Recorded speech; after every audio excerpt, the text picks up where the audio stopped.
pues son los daños de un tornado aquí cerca de Dayton.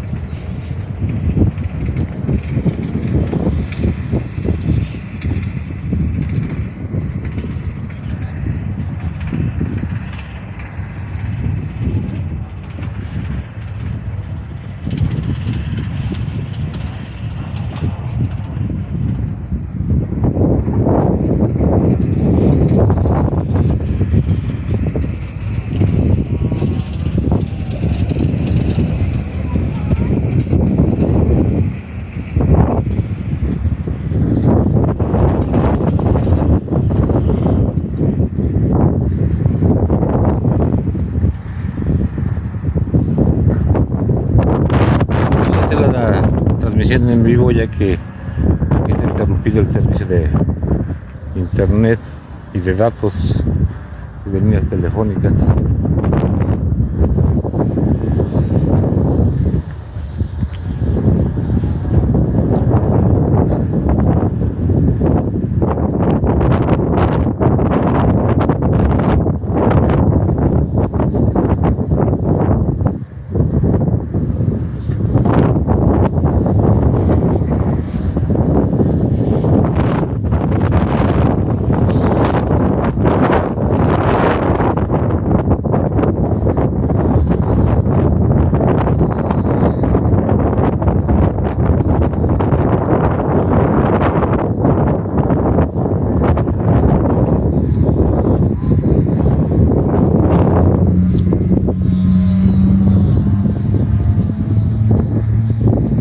Terrible, la verdad, por acá.